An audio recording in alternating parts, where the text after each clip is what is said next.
में राजा तितलियों के मध्य अमेरिका के लिए उत्प्रवासन का वर्णन था। ओके, इसी पुस्तक ने जिज्ञासु संग्रही बालक के लिए विज्ञान जगत का द्वार खोल दिया। ओके, पुस्तक के अंत में पाठकों को आमंत्रित किया गया कि वे तितलियों के देशांतरण के अध्ययन के लिए अध्ययन को आगे बढ़ाएं। उनसे अनुरोध किया गया वे लोग तितलियों के पर में टैग लगाकर डॉक्टर फ्रेडरिक के पास कनाडा भेज दें। ओके, इवरेट की माँ ने डॉक्टर फ्रेडरिक को पत्र लिखा। ओके, तो पत्र किसने लिखा? इवरेट की मदर ने डॉक्टर फ्रेडरिक को।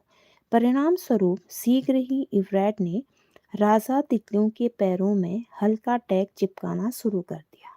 ओके, तथा यह अनुरोध किया गया कि जिसे भी टैग लगी तितलियां मिले वह उन्हें डॉक्टर फ्रेडरिक के पास भेज दें। ओके, ग्रीष्म के अंत में रीडिंग में तितलियों का संग्रह करने की ऋतु 6 सप्ताह तक रहती है।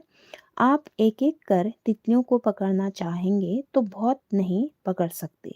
अतः इवरेट का अगला जो कदम था तितलियों को झुंड में पकड़ना था। ओके, यानी कि रिचर्ड का जो अगला स्टेप था वो तितलियों को फ्लॉक में पकड़ना था, झुंड में पकड़ना था। एंड वह इस प्रकार मादा रानी तितलियों को पकड़ता।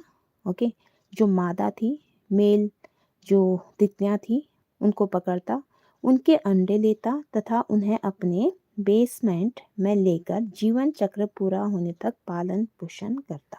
ओके, अंडे से इल्ली, इल्ली से प्यूपा, प्यूपा से वयस्क तितलियां बन जाने तक। ओके, तब वह तितलियों के पैरों में टैग लगा देगा। कई वर्षों तक उसका बेसमेंट हजारों राजा तितलियों का आवास बना रहा। जब वे अपने शारीरिक विकास के विभिन्न चरणों में थी, आखिरकार मुझे तितलियों के पैरों में टैग लगाने के कार्य में अरुचि होने लगी। तो इवरेट कहते हैं कि मुझे अब तितलियों के पैरों में टैग लगाने के कार्य में अरुचि होने लगी।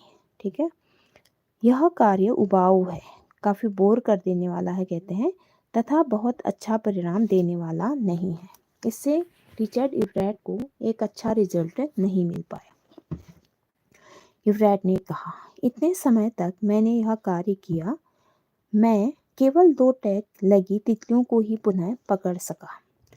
उसने हंसते हुए कहा, इवरेट ने हंसते हुए कहा, और वे दोनों ही तितलियां जहां मैं रहता था उसके 75 किलोमीटर की दूरी पर थी, 75 किलोमीटर की दूरी पर था। जब वह 7वें ग्रेड में था तो उसे वास्तविक विज्ञान की थोड़ी सी जानकारी मिली। ओके, जब उसने अपने काउंटी के विज्ञान मेले में प्रवेश किया और सो गया। यह बहुत दुख की बात थी। वहां मेले में उपस्थित रहने के बाद भी कोई इनाम नहीं मिला, जबकि अन्य लोगों को कुछ ना कुछ मिला। इवरेट ने कहा, इस मेले में मेढक के उत्तकों का स्लाइड था। ओके, तो जो साइंस फेयर लगा था तो वहाँ पे मेढक के उत्तकों का स्लाइड था, जिन्हें माइक्रोस्कोप से दर्शाया था। उसे पता चला विजेताओं ने वास्तव में प्रयोग का प्रयास किया है, केवल उसका प्रदर्शन नहीं किया। इवरेट में प्रतियोगिता की भावना साफ साफ झलक रही थी। ओके, इवरेट में जो थी प्रतियोगिता की भावना साफ साफ झलक रही थी। उसने कहा, अगले वर्ष के मेले में उसे वास्तविक प्रयोग करके दिखाना होगा। प्रयोग का विषय होगा कीड़ा। ओके, इंसेक्ट, जिस पर मैं वर्षों से प्रयोग करता आ रहा हूँ। तो इवरेट कहते हैं कि इस पर मैं वर्षों से क्या कर रहा था? प्रयोग कर रहा था। ओके, एंड फिर कहते हैं इसलिए उसने डॉक्टर फ्रेडरिक को पत्र लिखा कि वे उसे कुछ सलाह दें। ओके, कुछ सलाह दें, एडवाइस दें। उसे ढेर सारे सुझाव मिले। फिर ओके, बहुत सारे सजेशन मिले। इन सुझावों ने इवरेट को हाई स्कूल की पढ़ाई के समय हमेशा व्यस्त रखा।